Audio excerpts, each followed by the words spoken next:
Then here is Lorraine Gumbs from Warm Zones. After graduating in international marketing, Lorraine spent 13 years with MEB and npower, involved in marketing, energy sales and deregulation of the gas and electricity markets. For the last 12 years, Lorraine has worked for Warm Zones, most recently as Zone Director for the West Midlands, North Derbyshire and Rotherham. She works and engages with local communities to deliver affordable warmth schemes and alleviating fuel poverty by installing central heating, solar thermal systems, solid wall, loft and cavity wall insulation. Next up is Lorraine Gumbs from Warm Zones. Hi. Thank you very much for inviting me today. My answer to the question really revolves around the work that I do. To me, what needs to happen, there needs to be a change on all the schemes and everything that actually happened, that the government put in place, and it actually needs to deal with the people that are in fuel poverty. And it doesn't necessarily, and that doesn't just mean that it's people that are on benefits. You've got lots of people out there that are basically struggling to pay their gas and electricity bills that can't get benefits, but they can't access any of the government schemes that are in place. My real bugbear is that what a lot of schemes are about is actually just installing measures. And just installing measures does not deal with people in fuel poverty. To me, you know, we talk about a factor 4 way of actually dealing with people in fuel poverty. First thing you need to do is you need to make sure that yes, the home is adequately insulated so they're not losing any of the heat that they've actually got in their property. The next thing you need to do is make sure they've actually got an efficient heating system so they can actually, the heating that they've got is not old, it's not outdated, it's using the best that they've got. And then obviously people actually need to be able to afford to pay for their gas and electricity. So you need to do some work around income maximisation. So it needs to be looking at people to making sure they're claiming all the benefits they're entitled to. And finally, the big thing that people need to do, and it sort of ties on a bit with what Rosemary says, is actually looking at energy advice provision. You know, there is no point in putting in nice new heating systems and insulating people's homes if they don't know how to use those heating systems, if they then turn around and say, oh, it's too warm, and they open the window, if they don't know about, you know, switching energy supplier, if they don't know what tariff they're on, if they don't follow any of the simple things that we know. I mean, if I ask you all here, what sort of energy efficiency measures have you got in your properties at the moment? Has everybody got low energy light bulbs? There can't be anybody now that hasn't got low energy light bulbs. Right, excellent. So that's one thing that energy suppliers have really pushed hard really on. Has everybody got their lofts insulated? Has everybody got their cavity walls done? Yes. Right, Yeah. okay, right. If you've not got cavity walls, I presume it's because you've got solid brick properties, is that right? Right, we'll deal with that one later. Has everybody got a nice new heating system that is a, you know, A-rated gas condensing boiler?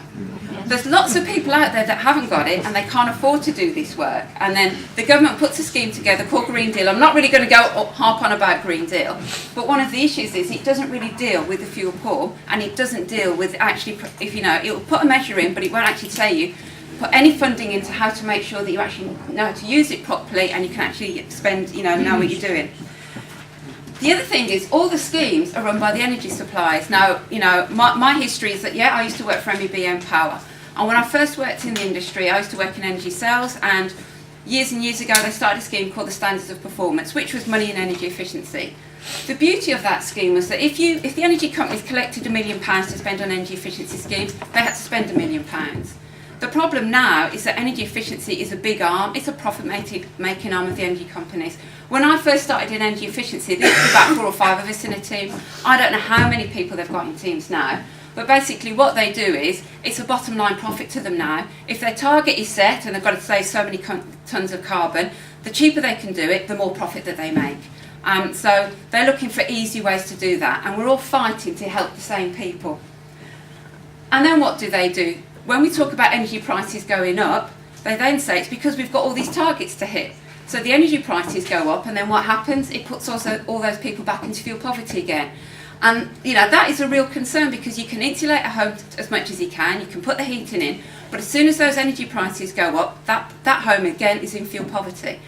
I started at Warm Zones in 2001, and it was a 3-year government pilot. They wanted us to eradicate fuel poverty in Sandwell. As you can see, 12 years on, I'm still here, still fighting the cause to deal with that. To me, what needs to be changed is how we actually deal with the fuel poor, and how can you actually go about it.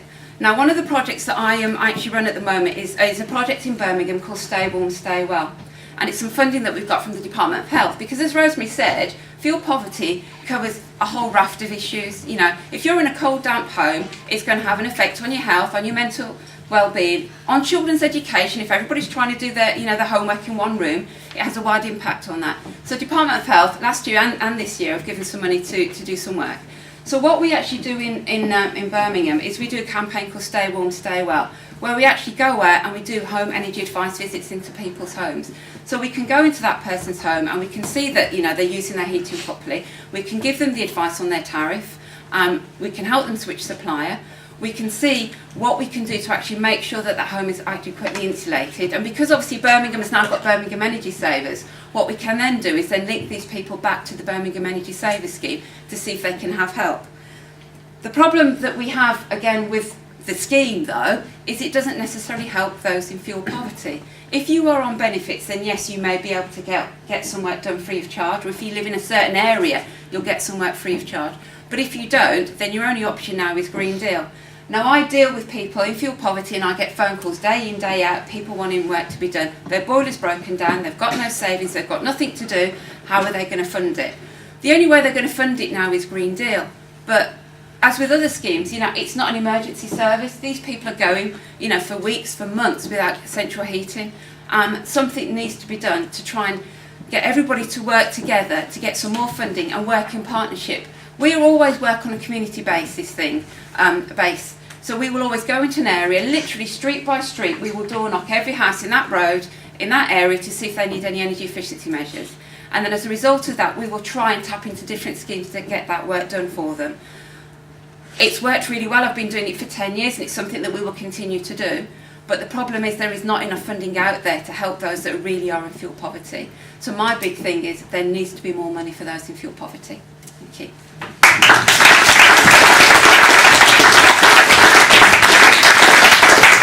I think we can all agree with that.